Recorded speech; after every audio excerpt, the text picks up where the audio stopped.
This is Renelle, and welcome to Quality Hang with Rod Brooks and friends. And here he is now, your host, my main man, Rod Brooks.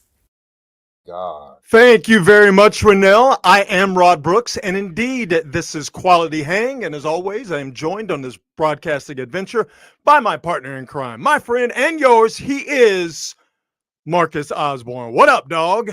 What's good, Daddy-O? Being stressed out by watching the play of one Rudy Gobert in tonight's Timberwolves. Why do you let him do that to you? Why? You know what it is? It's because for 3 years I was going, you know what? Rudy Gobert would be good on the Warriors. And then I watch him play. I'm like, I would hate him on the Warriors. He is the softest 7'1" dude I've ever seen. How did this dude win Defensive Player of the Year that many times? Because he blocks shots. Awful. Oh my God, he's awful. I watch him. He's a terrible defender, Rod.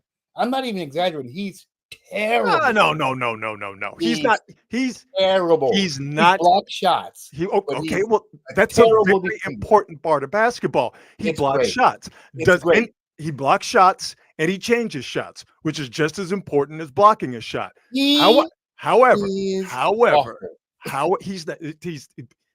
objectively, he's not awful. There's no way you could be awful and be in the league as long as he has and has won the Defensive Player of the Year as many times as he has. Now, on the perimeter, he's not good on guarding on the perimeter. Why is that?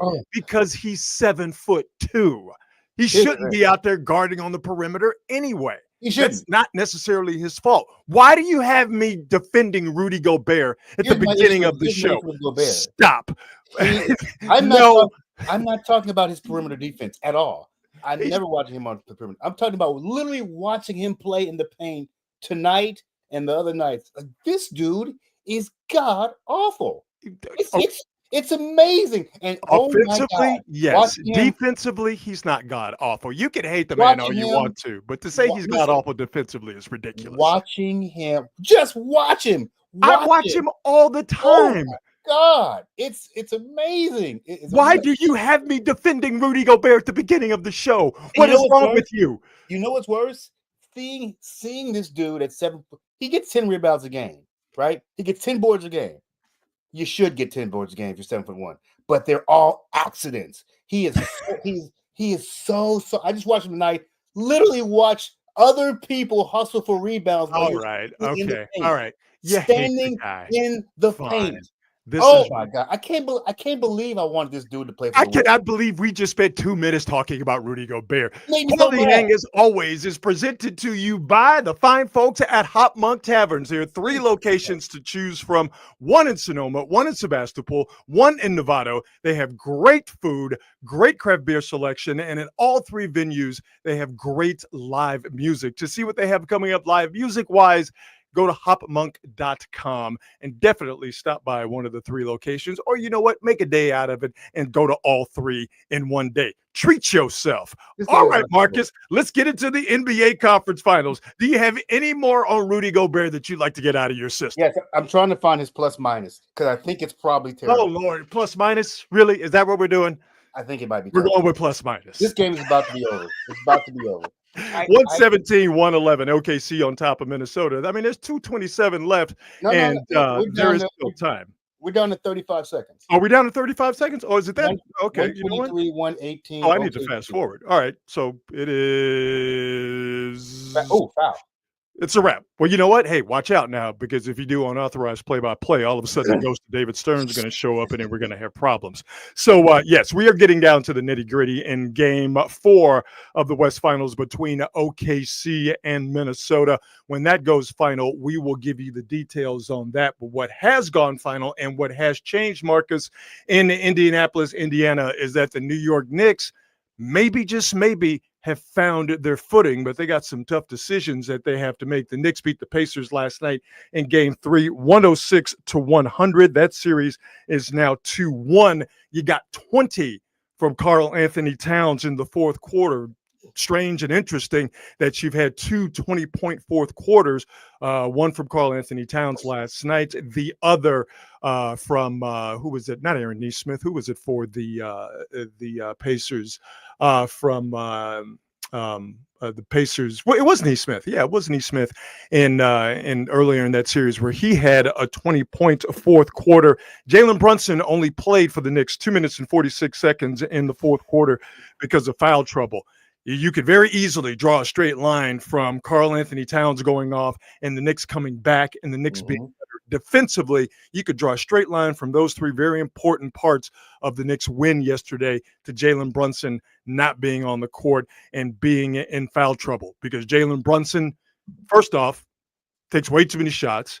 Secondly, defensively, he is an absolute liability. The foul trouble that Brunson got himself into yesterday had to do with the fact that he was out of position defensively and he was chasing, and the Pacers picked up on that. So clearly, Jalen Brunson, they're not going to bench him. They're not going to do any of that crazy stuff. You know, we talked about this before we got started here, Marcus, that Thibodeau had to go into his bench, had to play more than 7 or 8 players out of necessity because of the Brunson foul trouble. That worked out well for him. He's going to have to keep that up, and he's going to have to be judicious with Brunson's minutes, because the Knicks, again, defensively especially, they're better when Brunson's not out there. It's weird to say it, but it felt weird coming out of my face. Yeah, but it's not crazy. It's not at all crazy, and you might have to start.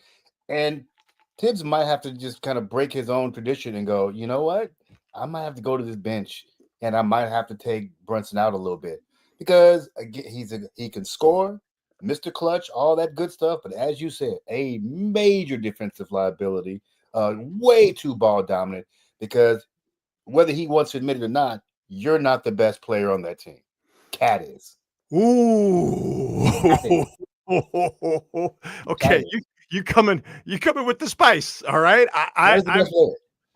Boy, he's best. For me, he's soft. He's soft, but he literally is the best player. Well, you can't be the best player if you're soft. Now, come on. Now, you just spent the first 2 minutes of the show haranguing Rudy Gobert for being soft, and now you go say that Karl Anthony Towns is the best player on the Knicks, but he's soft. Jalen Brunson is their best player. Jalen Brunson is their most consistent player. I think between the two, Jalen Brunson is their most is their most forceful player. Karl Anthony Towns, for me, the problem becomes when he decides to settle, when he doesn't play like a big man. But when he decides to play like a big man, as he did in the fourth quarter of the game last night, Karl Anthony Towns is one of the best basketball players on the planet. Right. But if we're talking about who's better, who's best, in my opinion, between Brunson and Karl Anthony Towns, and while Karl Anthony Towns has his drawbacks and his shortcomings, and we've talked about Brunson's shortcomings defensively and how he can be overly ball dominant at times, let's not get crazy. Jalen Brunson is their best player. There's not a single instance where I would ever take Jalen Brunson over Cat. If I was picking between the two, there's not a single instance. And you can still be soft and still be a great player. There's been plenty of guys who I think those two things literally don't go together. Sure it is. What great player do you know is soft? In the history of the NBA, you can pick from the 75. Pick from the 75 players on the 75th anniversary team, and you tell me you're talking about the cream of the crop. No, you said great.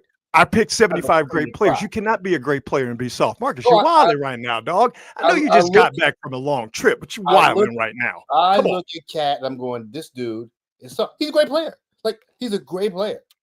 He is literally a guy who can change a game by himself. He has the ability to control games by himself. There are games where he literally cannot be stopped, and you have to be prepared for him. You have to be afraid of him. You have to game plan for Cat. That only happens with great players. But I'm just saying that he could be pushed around. He could be pushed around. But great players don't get pushed around. Yeah. Okay. Name me another great player that's soft. I'm waiting.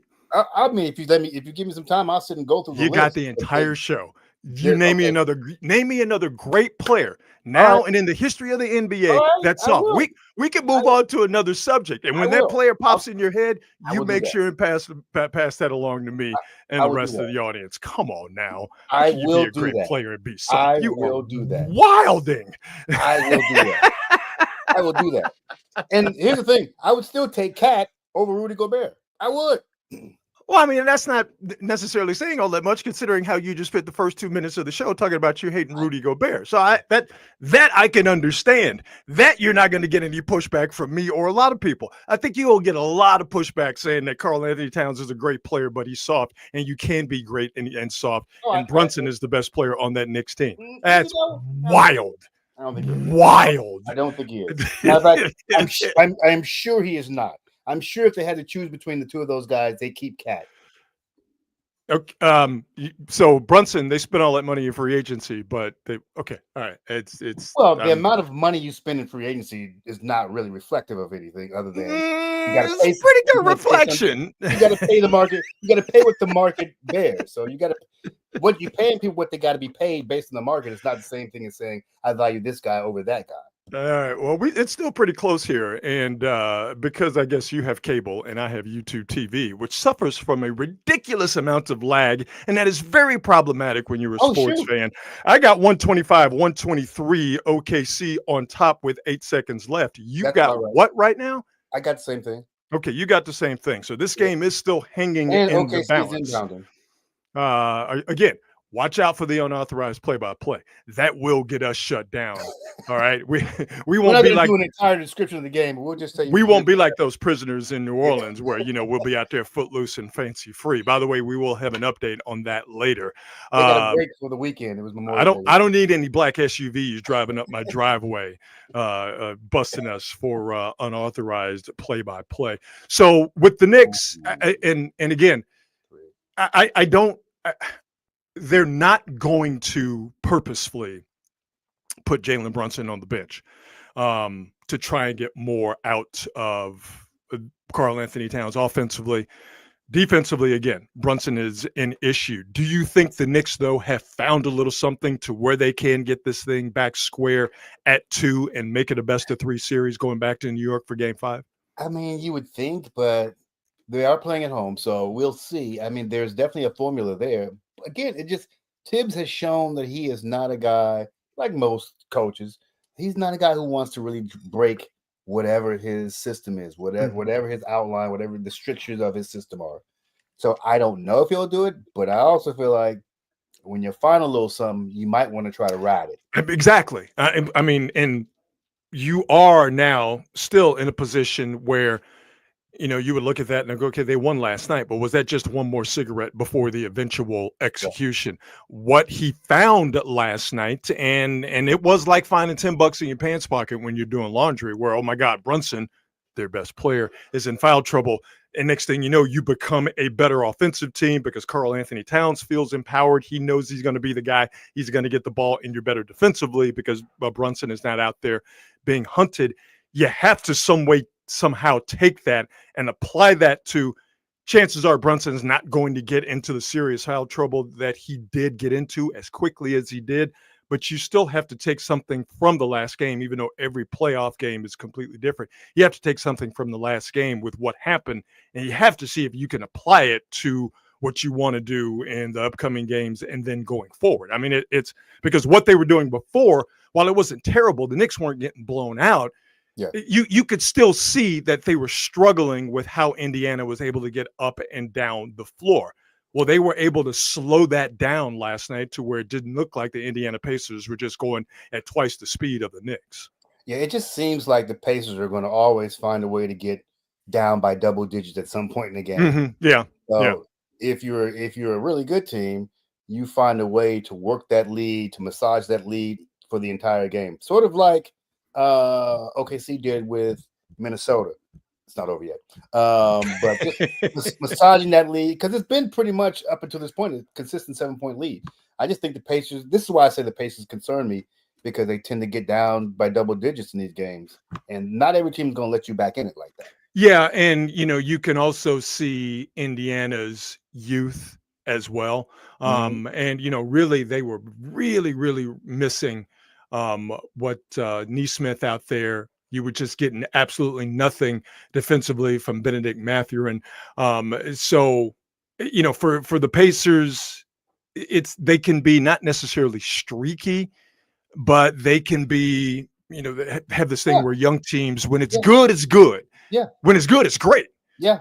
When it's going bad, you can see the slumped shoulders, and you can see the, oh no, what do we do now? Because they don't really have much of a half court offense. So for the Pacers, it really is about getting out there, ripping and running. With the Knicks being able to slow that down last night, and maybe finding something to where they can start to slow down the Pacers going forward.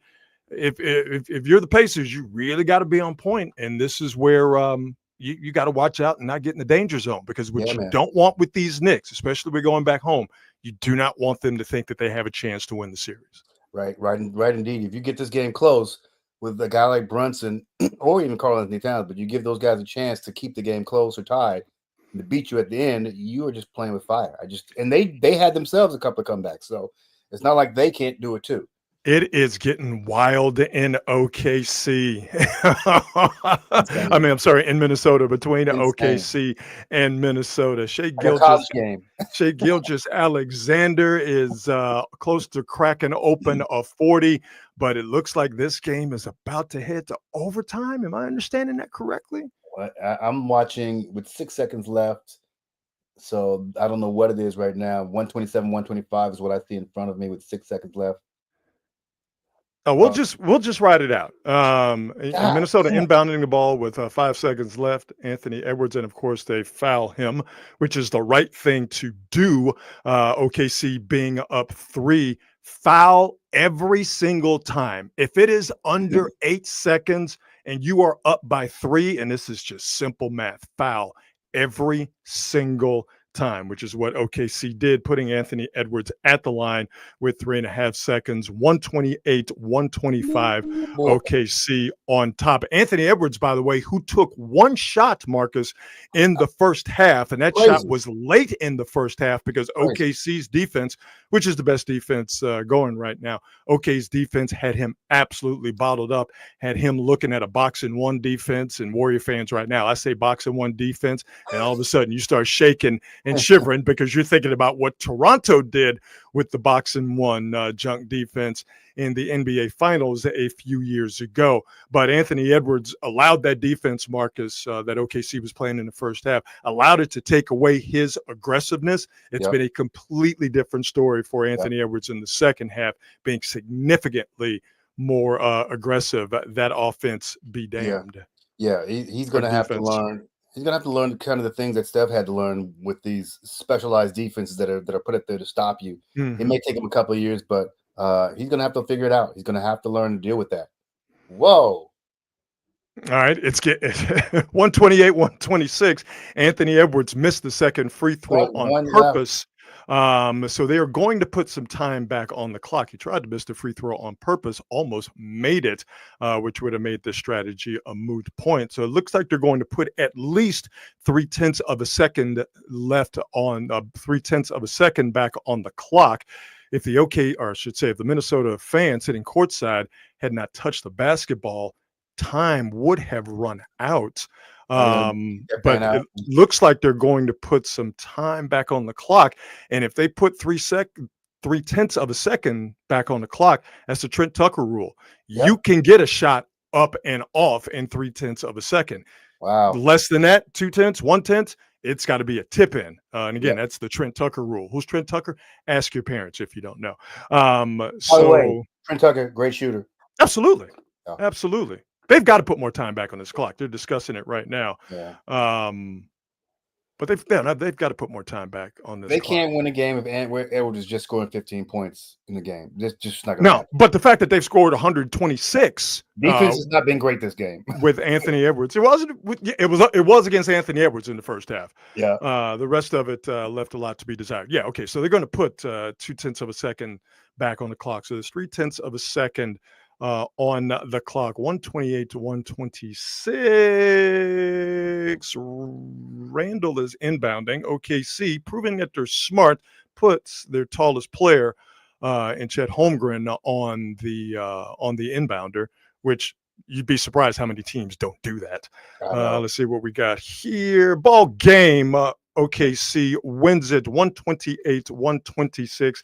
They go up 3-1 in the Western Conference Finals. So it's not a stranglehold, Marcus, that OKC has on the Western Conference Finals, but they do have one hand tightly wrapped around that Western Conference, NBA Western Conference trophy. Minnesota has got a lot of work to do. Yeah, they're showing their youth. They're showing their inexperience.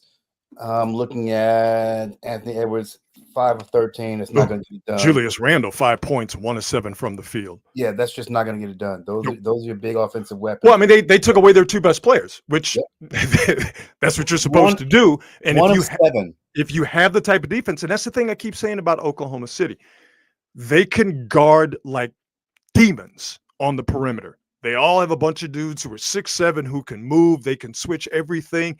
And they have the size down low, OKC does, to handle opponents' size. They got Hartenstein down there, and obviously Chet Holmgren is a tall guy, not necessarily a big guy, but a tall guy with that wingspan. He can change shots. He can block shots at the rim.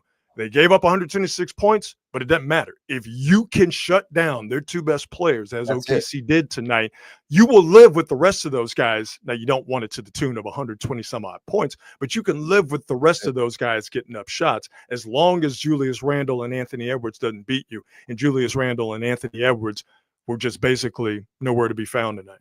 Yeah, I think that if I'm coaching Minnesota tonight, I'm just telling Ant, you got to be aggressive, bro. Mm-hmm.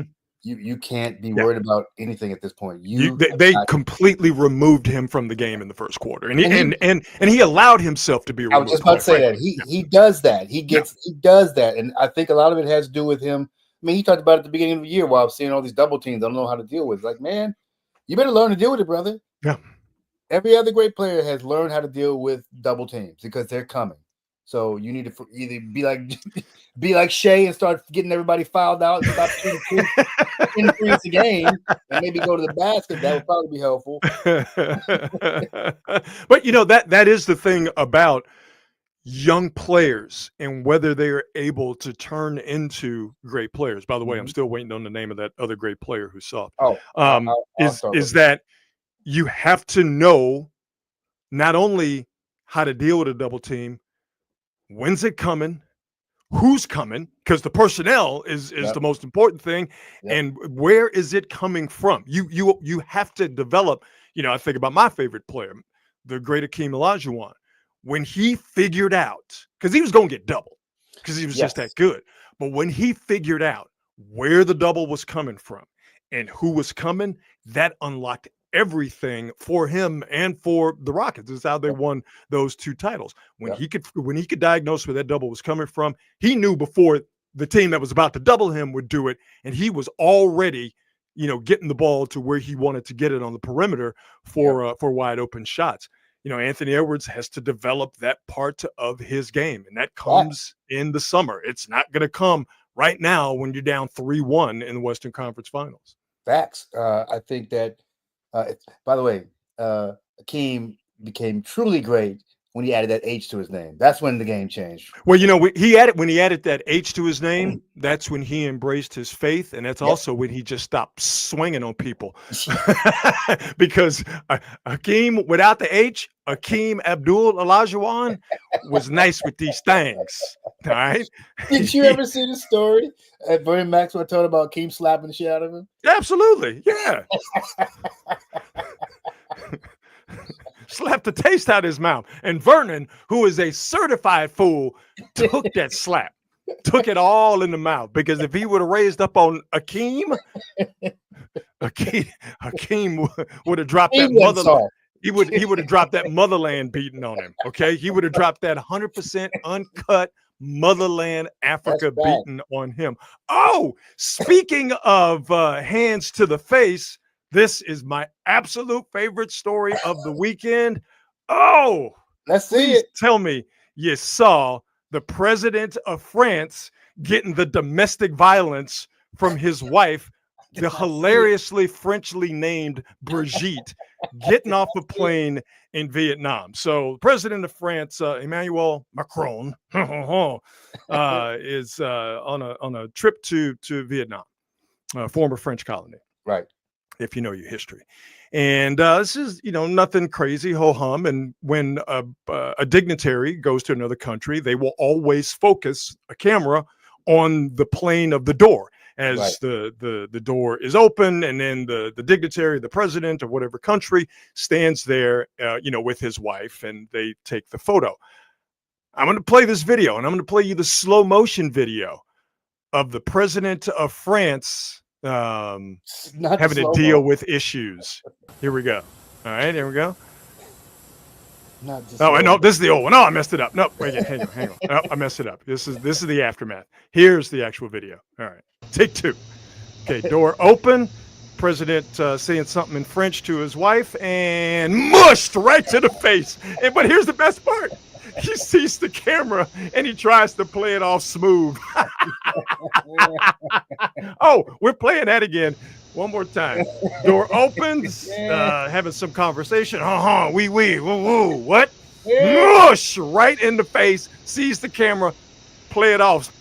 Oh, just put the O's in smooth. I love it.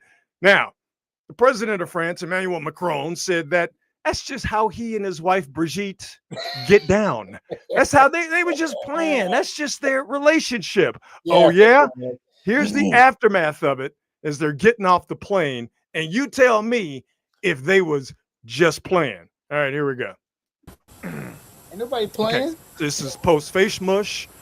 And okay, all right. Hey everybody, y'all just saw me get a domestic. You come down, they're not holding hands. He puts his arm out, and she's like, I ain't taking your arm, playboy. Yeah, we're not doing this for the cameras. Nah, that looked like a husband and a wife who are having a very French dispute. Oh, no, we playing that again. Give it to me in slow motion one more time. Say what? I don't care if you're the president of France or not. You gonna catch these hands. Oh, they saw that, didn't they? What's up, world? All bad. All bad. Oh, that's my favorite thing. I've watched that video a million times today. That's embarrassing. Yeah, you think? Really embarrassing. Really embarrassing. She put them paws on him in public, and he had to play it off. But here's the thing about their relationship. Okay. I'll bring this up here. Brigitte Macron now met Emmanuel Macron when he was 15 years old and in high school, and she was a teacher at the age of 39. What? She divorced her husband in 2006 and married old boy in 2007. Wow. Let's dissect this. These two, okay, let's show it. This lady who mushed the president of France all in the face. Oh yeah, we're gonna watch it again. What'd you say to me, Le Pepe? Take this. That woman right there who mushed that man in the face and who was very angry at him as they deplaned in Vietnam met Macron when he was 15 and she was 39. Wow. I got to get at the Gucci Mane face, because as wild as it is that she mushed him in front of the world, it's significantly more wild that she met this dude when he was 15 years old and she was a 40-year-old married woman with a daughter at the same high school she met the now president of France. Holy I gotta ask it. What was he working with? Stop it. No. He was 15. She groomed him. What are you talking about? Now I got to give you the Gucci Mane face because you wilding. You wilding right now, dog. Why else would she go out with a 15-year-old boy? Stop it. Even in France, that's creepy. Stop it. Yes. They do that in France. What? Listen, I know in France that you're allowed to smoke and drink when you're 15 years old. That's just how they get down. I understand that. But I don't think in France that meeting 15-year-old students at the school you teach at and your daughter goes to school. Come on, dog. Gucci Mane face. We got to get at the Gucci Mane face. Stop it. Stop it. That's wild. Listen, I'm only going to say this. Or what? Say it. No, you know what? Actually, don't say it. Or do I need to leave the Gucci Mane face up there? You might have to. I like put it this way. Oh boy. Okay. My name's on the marquee. So what are you gonna say? Oh God. Say that they're. You know, man, I should leave it alone. Okay. You know what? Discretion is always something that we should aspire to. Wait a minute. So how old is she now? Like 80? I mean, she's got to be in her 70s. Good. Well, that's why she smacked him. She's corporal punishment. Tired of being old. She's at that age where you're old and you just don't give a damn. Is that what you're telling me? No more. Okay. All right. Okay. What are you gonna do? Divorce her? He's definitely not gonna hit her back. That'd be elder abuse. That's what I'm saying. Put her in the home, call it a night. Hey, you know what? And I guarantee you, that ain't the first time she put hands on old boy. Oh no, you're very comfortable smacking him in the face in front of people. You're clearly smacking him a lot. And you know what? Maybe that's what drew them together. Maybe when he was 15, he enjoyed that. You don't know what you enjoy when you're 15 years old. Maybe she groomed him to the point where he's like, you know what? I kind of like my teachers. I like my old ladies smacking me in the face. I'm into this whole bondage discipline type thing. Let's watch it again. Oh, this is the end of it. We're going to watch it again. Here we go.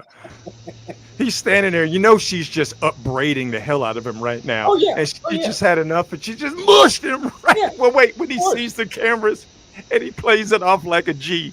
He's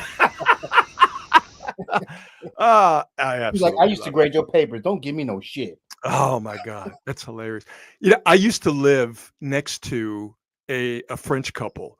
I don't know what the woman did, but the guy was a tennis coach, and they used to fight. I mean, it sounded like Hagler Hearns in their crib. Very dramatic. Raised voices, and you heard stuff bouncing off the walls.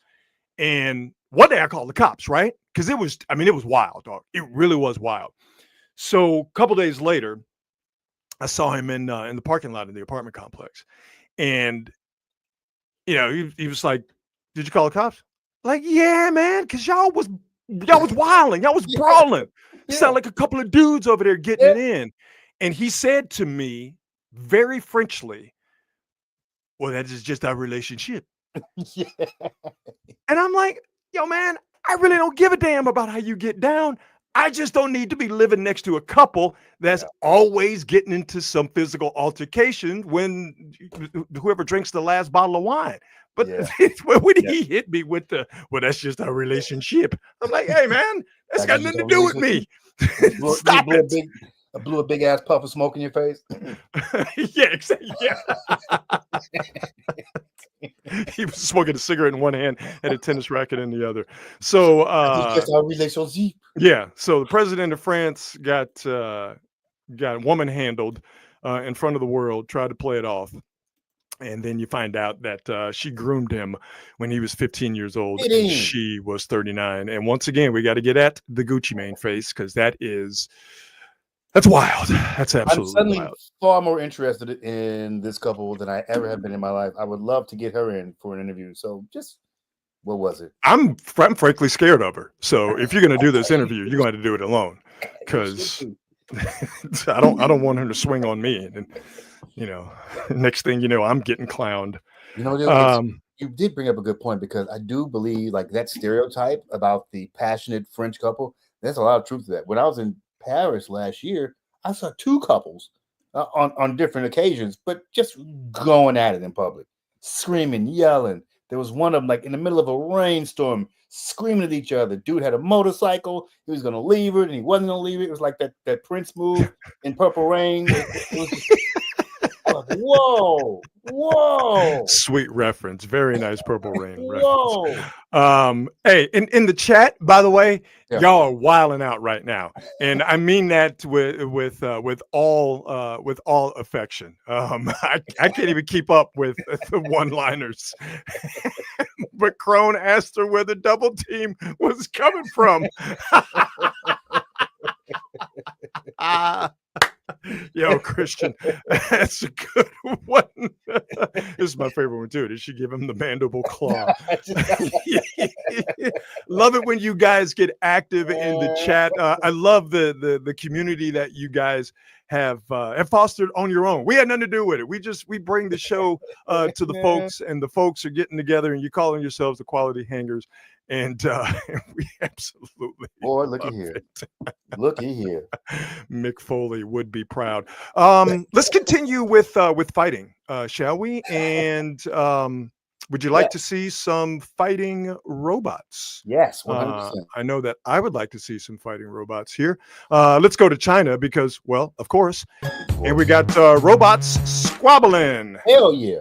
Yeah, man, get it in. I have several questions. Why are the robots wearing headgear? They don't have brains. Oh, get up, robot. Whoa. Okay. He got up real quick. They're loving it. Wow. Clapping off beats. Oh, get up, dog. Get up. You can do it. Get up, man. Oh, look at it. Oh, yo, whoa. Wow, man. Did you see him get up? Wow.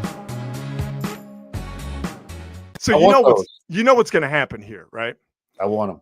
These are going to be the robots that eventually overtake the human race and enslave us.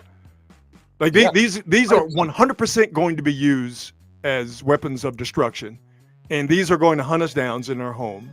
They hunt us down in our homes, and the ones that aren't killed, those humans will then be the robots' slaves. Because they're not building these robots for our entertainment, for fighting. Yo, dog, come on. That's a Terminator. Those are Terminators. Like they're making them look all cute and friendly now. Those are real life Terminators. Hell yeah, they are. Come on, dog. That's wild. I'm assuming Drake is in the pink and Kendrick is in the black. You know what? I'm not gonna argue with you on that one. Although Kendrick wouldn't have got knocked down. Nah, definitely not. Why are they wearing headgear? I need that question answered. That's a good question. Is they that where the brain, quote unquote, of the robot is located? But watch this thing get up, man. Like imagine that thing chasing you. Yeah. That's more mobile than me. Like I couldn't do that right now. Oh hell no, you couldn't do that. No, you live one leg and you're tearing muscles you didn't even know. Yeah. It's a rapidy rap. So I think one of those robots is named Emmanuel and the other is named Brigitte. Or maybe I'm just making it up. I don't know. I feel like you're right though.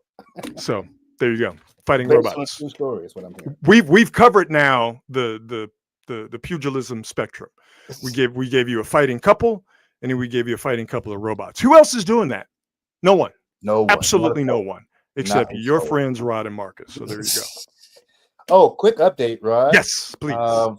Caitlin Clark is out for at least 2 weeks with a quad injury. Oh no! What are the hot take merchants going to do without Caitlin Clark? Where are people going to find something to grandstand on so they can make themselves seem important? Where are people going to find the material for, what's the term I'm looking for? Oh yeah, bullshit takes that they can spew out there and get people to react to? What are we going to do as a country? Yeah, it's become, let's just say something outrageous just to say something outrageous. Can't take most of that shit at this point. No, I don't. Because, said this when it happened. We played the play, the foul, and it's just basketball. It's just basketball. Anything beyond that, you're reaching. Anything beyond that, you are very I think you're being not sarcastic, but you're being very cynical when you make Caitlin Clark and Angel Reese, they're matching up when you make it anything other than basketball. Because we don't know if they dislike each other on that sort of base molecular level. We don't know that. We're assuming. And again, a lot of people are acting in bad faith when they drum up this non-controversy because they're doing it. We live hot takes are currency now, which is the craziest thing in the world. It is. And I don't love it. Like, listen, I like a good controversial take as much as anybody. But I also like people to actually believe what they're saying. And many times I don't believe these folks really, really believe the stuff they're saying. They're just saying it. Matter of fact, I know some of the stuff is manufactured. And you know what? You do what you got to do to get people, to get the eyeballs or get the ears or whatever. But for me, you can't sustain it.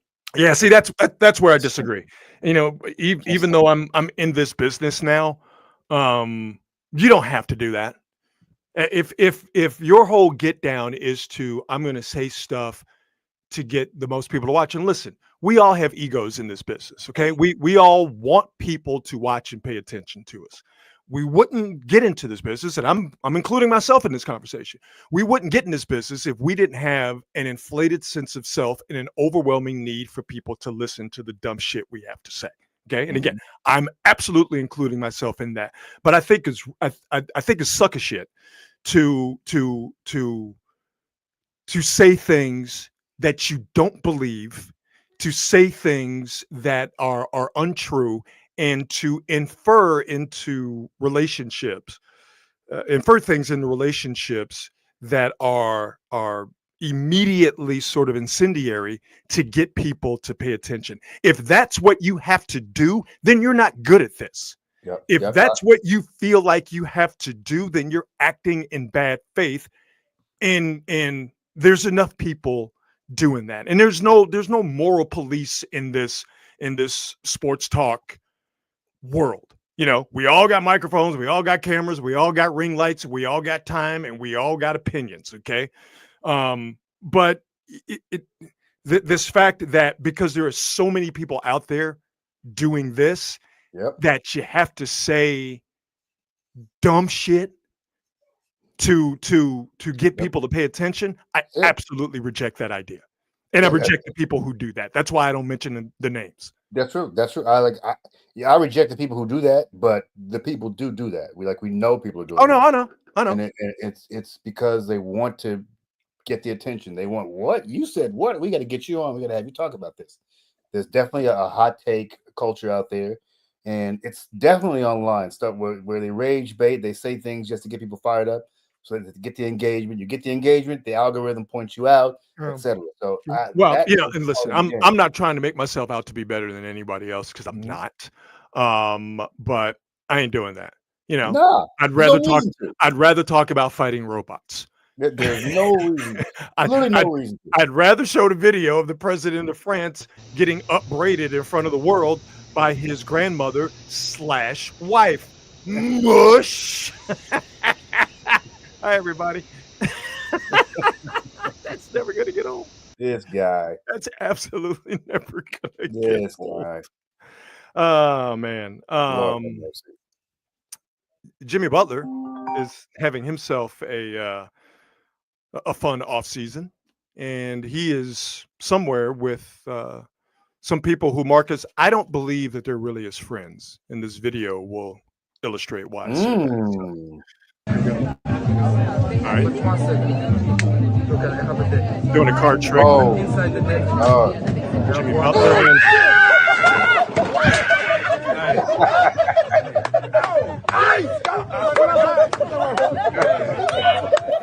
It's not a real snake, by the way.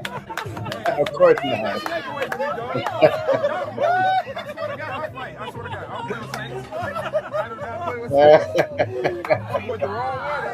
Now, a couple things here. I tell you that Jimmy Butler is from Houston, Texas. I mean, we all know that he's from Houston, or Tom Ball outside of Houston. We all know that because it's a fact. But I can tell you he's from Houston because we don't mess with snakes. Okay, we just don't mess with snakes. All right, we do not find them charming. We do not find them worthy of living. Snakes scare the absolute hell out of us. Secondly, Jimmy Butler needs some new friends because real friends wouldn't do no nonsense like this to you. It's J Balvin. I guess he's a singer. I don't know. Oh, the reggaeton. He's a reggaeton star. But he ain't a real friend. And then they got him on. They got Jimmy on tape freaking out, laughing at him. Nah, them ain't your friends, Jimmy. J Balvin. Them ain't your friends, dog. That's hilarious. Them ain't your friends, Jimmy. Now they actually messing with the right one, it seems, because you should have been swinging on old boy that pulled that. Then don't come at me with the fake snake thing. I think if if I were in that situation and I hooked off on old boy when he pulled out the fake snake, I don't think in a court of law I would be convicted of slapping the crap out of somebody. I'd be like, Your Honor, I don't like snakes. I thought it was a real snake. So I had to slap the person who was holding the snake because I was afraid of the snake. And I would think Marcus, the judge, would say, that is a solid argument. You must have went to law school for a little bit. Case dismissed. Funny. No real friends would stand around and laugh at you while you're on the ground because you thought that was a real snake. Just saying. Just saying. What is that he wearing? What is he wearing? Is that a bib? Is that a shirt? No, it's a shirt. Golly. You know what that is? You know, crime. As rich people wear. That's what that is. That's the real crime right there. that's rich people. Probably very comfortable. I mean, it looks like he's somewhere tropical. Certainly. It's light, breathable, I'm sure, and probably costs more than the GDP of several Central American countries. So Facts. So there you go. Jimmy Butler, I'm just saying, get some new friends. Real friends wouldn't do that to you, dog. I wouldn't play the snake game with you, Jimmy Butler. I wouldn't do that to you. No, not at all. You don't do that to people. Well, you got to find out what people's limitations and boundaries are. No, you don't. What? No, why? What are you talking about? No. You got to find out. No, because in my mind, he wouldn't have been in the wrong if he would have hooked off on old boy. I don't think he would have been in the wrong either. Yeah, I would never want to find out what your limitations were. I wouldn't want to find out if you had a phobia of snakes by presenting a fake snake to you. That's what I'm saying. Unbeknownst to you. I wouldn't do that to you. Do you know why I wouldn't do that to you, Marcus? Because you're my friend. Friends don't do that to each other. See, that's why they should have found out beforehand. Hey, maybe this dude don't like snakes and we shouldn't play with him. They didn't do that. No, and they played with him, and all Jimmy Butler had for them was, I don't play with snakes. Get some new friends, Jimmy. I think the cameras were around. They may have saved some lives. You know what? Good point. Good point. Didn't think about it that way. All right. Very good point. You want to do some on this date? Absolutely. All right. On this date in 1993, one of your favorite movies, Menace to Society came out. Oh, man. Menace to Society hit theaters on this date in 1993. I love that movie so much, man. Oh, dog. I love that movie so much. Oddly enough, really, the star of that movie, I can't remember his name now. Golly. But that dude never really did anything else after that. I think he did like a Janet Jackson video. Yeah. And then that was kind of mostly it. Whereas Lorenz Tate and even the guy, there was another dude in the movie who he killed, one of his enemies. That dude went on to do a bunch of other movies. Although he played the same character in every movie. He played a gangbanger in every movie. But that's a fantastic film. Yeah, but Menace to Society, it was, I remember walking out of the theater and I was shook. Like Boys in the Hood, even though the ending, Ricky getting shot, and it wasn't as jarring. You know what I mean? Yeah. Like Boys in the Hood compared to Menace to Society almost seemed like an after school special. Oh, Menace to Society, it got to the real quick, like right at the beginning of the movie, and it was basically relentless. It didn't stop. It was way more gritty. Yeah. And I would say way more realistic than Boys in the Hood. Boys in the Hood was great because it was a cultural moment. It was a cultural touchstone. But Menace to Society, in terms of a film, I thought it was a better movie. And Menace to Society gave us a name that, for me, will live forever. Anytime, like today, Anthony Edwards and Julius Randle combined for 21 points in basically a must-win. They did not win. OKC is now up 3-1 in the Western Conference Finals. So Julius Randle and Anthony Edwards, they went out like Willie Lump Lump. Where did the world first hear about Willie Lump Lump and his exploits? From Menace to Society. That's it, baby. I know a couple of brothers that done eased up in that. Come on now, don't even play me like that. You know I'm packing the plastic. Shit, I ain't going out like Willie Lump Lump. If you don't pack the plastic, you definitely going out. I don't know if it's like Willie Lump Lump, but whoever that is. Who is Willie Lump Lump? All little inside thing ain't that. Everybody knows who Willie Lump Lump is now, thanks to the movie that came out on this date in 1993, Oh man, Menace to Society. great film. Mhm. Great. On this date, Marcus, in 1994, Here we go. Michael Jackson and Lisa Marie Presley got married. I mean, still to this day, one of the weirdest couplings I've ever seen. I'm in agreement with you, but I'm not, because I don't think it's one of the weirdest celebrity marriages, celebrity couplings. I think it's the gold standard. It is the absolute weirdest celebrity marriage of all time. Dog, Michael Jackson, who still at that time was the biggest star on the planet, marries the daughter of Elvis Blanken Presley. Michael Jackson, the biggest star at the time, maybe of all time, marries the daughter of the only other person who could challenge him for the biggest star in the history, and I'll just keep it to the United States of America, even though Michael was global, the biggest star in the history of this country. Michael Jackson married his. If you were to tell someone in 1971 that little kid who's singing ABC on the Ed Sullivan Show is going to marry the daughter of Elvis Presley, they would look at you like you had two heads.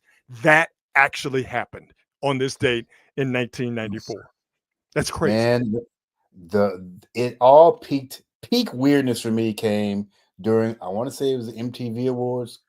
When he slobbed her down on TV. It was uncomfortable, to say the least. I'm really modifying what I want to say. They look like two trout going after the same bait in a lake. Like his mouth was all wide open. He was like, gross. It was so gross. And I don't usually trip off a PDA, whatever, do your thing. But that one, that was a gross. I touched him. You know what it looked like? It looked like Mike had never kissed nobody in his life. Bro, you said it this time. Dog. He went at her with his mouth wide open. Yeah, he's like, it's like, who kisses like that? You don't go like no. Then again, maybe he was used to just going in with his mouth wide open. Maybe he never done any other. That was just how he got down. Is that what you're saying? That's just how he got down. Oh, that's right. Then he had a kid with a maid. Yeah. Aren't we getting a Michael Jackson biopic here pretty soon? We're supposed to have it. I don't know. I know a couple of months ago, actually last year, I saw some pictures of the dude who's supposed to be playing Michael Jackson. But again, I don't know if that thing is going to see the light of day. I just feel like the same thing with the Prince thing. I think there's going to be too many people who have too much to say because nobody is going to want to see any of the ugly. Yeah. Want to see it. Well, and listen, with Michael Jackson's estate and Prince's estate being very protective of their product, they are not going to let the ugly. And listen, we know what the ugly is with Michael Jackson. We know of some of the ugly with Prince. Their estates, because that's how they make money. They're never going to allow the ugly to be represented by them in any way, shape, or form. So if we do get a Michael Jackson movie, it's not going to be. It's going to be watered down. It's not going to be the whole truth and nothing but. But it'll be cool to hear the songs and see somebody look and dance like Michael Jackson. I mean, that would be the reason we go see it. I mean, honestly, you're not going to it because it's going to be the straight dope. It's just because it's going to be fun to see somebody playing Michael Jackson or playing Prince in the movie. Yeah, like even the James Brown movie with Chadwick Boseman. I mean, it was really watered down. Watered down. There was some stuff in there that alluded to James Brown and Ray Charles being being jerks. But you never got that. You never got that full stuff. So on this date in 1993, Menace to Society released, and on this date 1994, Michael Jackson and Lisa Marie Presley were married in a secret ceremony. Before we get out of here, anything else on your mind, dog? I'm still waiting to hear that great player who's soft. I'm gonna come back to you. I got too many other things in my mind. I'm definitely gonna get you with those. Dog, you was wilding at the beginning of the show. Wilding. Y'all have to go back and watch the repeat to figure out what Rod is talking about. Have you ever heard of Cosmics? I have not. Yeah, guess what? They're all closing, and that's why, because you haven't heard of them. What is it like? What is it? Dance club? It is McDonald's answer to Starbucks. I thought McDonald's was McDonald's answer to Starbucks. No, it's this thing called. I wish I could show this to you, but it's this thing called Cosmics. It looks like something from the Jetsons. It's like a piece of the R, just like a piece of the M, and then it has Cosmic. It literally looks like something from the Jetsons. But McDonald's has decided to shut all the restaurants in the chain down because there ain't nobody going to them. Man, do you think McDonald's is going to be able to survive having to do that? Well, that's what's funny. Like, you know how much money you have to just launch a chain, and then you know what, this kind of sucks, so we're gonna dump this shit. Yeah. But apparently, there were only 1, 2, 3, 4, 5 of them open in the country. Yeah, and 4 of the 5 were in Texas, which is why I was asking you, were they based in Texas? I mean, yeah, it makes sense that you would launch a terrible idea in Texas because you could do that, and you could do it and still reach a bunch of people because of the population, but also because it's so big and so vast that it could just absolutely get lost. Yeah. So that makes sense. Yeah. Crazy ass thing. And you want to hear the best thing I've heard today? Sure. That's always how we end the show. The best thing I've heard today. You go first. Rod, this is one of the things that has been the nightmare for citizens around the world with the AI threat. Mm-hmm. So there's a company that has an Amazon-backed AI model and revealed a number of concerning things from its testing process, including that the AI would blackmail engineers who threatened to shut it down. So just like 2001: A Space Odyssey. Exactly. Okay, see, yeah, I love it. It's all coming to a head. We got robots that we think are cute because they're fighting, right? But these are going to be the machines that either enslave or kill us. And now we have AI that literally is HAL from 2001: A Space Odyssey. Oh no, this isn't a dystopian future we're staring down the barrel of at all. No, everything's gonna be fine. Everything's gonna be fine. Amazon has invested $4 billion into this project, and the company Anthropic said in its announcement that the AI model sets new standards for coding, advanced reasoning, and AI agents. However, Anthropic revealed in a safety report that during testing, the AI model had sometimes taken extremely harmful actions to preserve its own existence when ethical means were not available. Jesus, we are cooked. This is when we have too much tech. We're cooked. We have too much tech. It's over. We can't even unplug the machines that we are designing. It won't let you. You go to unplug it, it's electrocuting you. It's just like any science fiction movie you've ever seen. Oh, good God. So when is Skynet going to become aware? When is this happening? Oh God. Yes. Sleep tight, everybody. It's over. We had a good run. Oh, it's the Terminator. Human beings, we took over and we ran shit. I mean, we did it, baby.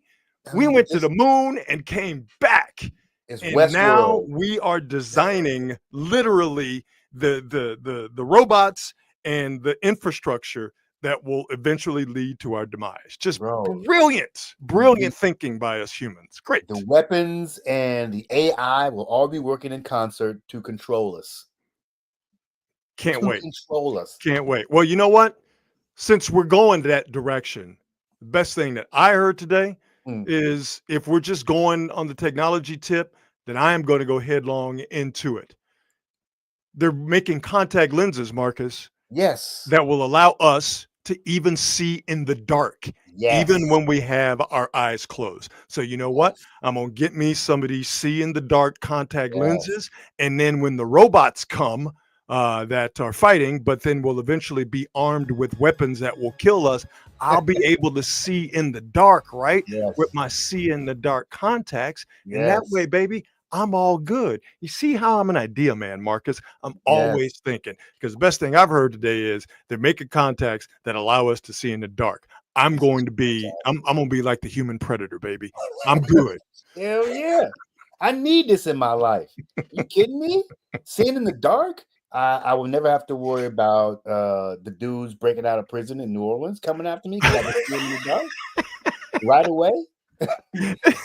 Nobody sneaking up on me. You know what? Hey, just think. You're never going to stub your toe Ever. going to the bathroom in the middle of the night again. Ever. You got see in the dark contacts, baby. And here's the best use of it all. No more beer goggles. When you're in the club, you can see right away what this chick is working with. You know what? I'm gonna have to do it to you again, because you've just been really out of pocket this entire show. All right, I got to give you the Gucci Mane face I'm again. just being real. I got to give you the Gucci Mane face. Right, we know what the real life usage of these products is going to be. Let's be real about it. No, it's to protect us from predators in the dark. I don't think it's for us to be able to exactly to protect us from predators in the dark at the club. Exactly. Exactly. Exactly. All right. You know what? We should go. We should. You know what? Let's do one more thing. Let's do the New Orleans prisoners update. Yes, when we last came to you on Friday, 5 of the 10 inmates who escaped the New Orleans City Jail had been captured over the weekend. Okay. 2 today have been caught. So out of the 10, 8 have been caught. These 3 here at the top that have been caught, 1 was caught in Baton Rouge. The other 2 were caught. I forget which ones out of these 3. 1 was caught in Baton Rouge, which is 85 miles from New Orleans. So man was hoofing it over the week. Yeah. 2 of these 3 that got caught today made it all the way to H-Town, which is about 320 miles away from New Orleans. So out of the 10, 8 have been captured. So Antoine T. Massey, he with the face tattoos, and the racially ambiguous Derek Groves are still out there. The 2 light skins. So you know what? Hey, the streets is rooting for you guys. Okay. We know you're probably bad people who've done bad things to good people. But now we're enjoying you guys' freedom. So Antoine and Derek, good luck to you guys. It is weird that they captured all the dark skinned brothers, though. That is weird. I mean, they was testing out them. They're testing out those new contacts. Oh, Jesus! They found them brothers in the dark. That is an interesting point you made up. You brought up there that light skin, is that a flux capacitor on that guy's face?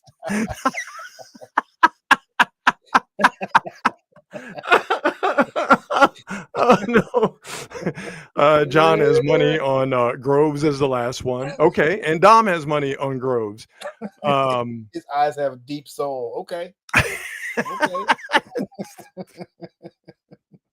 Okay. What a weird show. We have been all over the place today. I'm so glad I decided to do this. As always, we are sponsored by the fine folks at Hop Monk Taverns. 3 taverns to choose from, and don't let the tavern part of Hop Monk fool you. Yes. This is a place for families as well. Great food. Dean Bierce, the owner of Hop Monk, his thing was always the food has got to be on point, and the food at all 3 locations is on point. Great diverse menu. Again, great for families.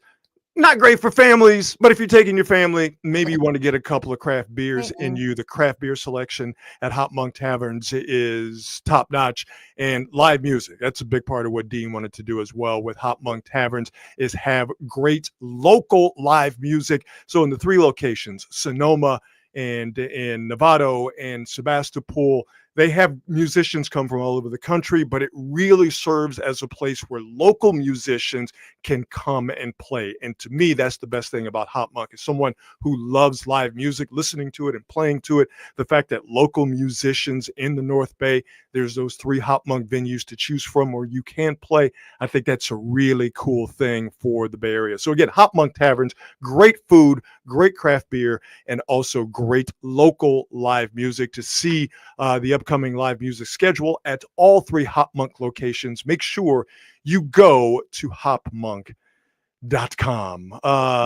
That was the Stone Groove, baby. That was a fun show, Mark. Oh boy. Yeah.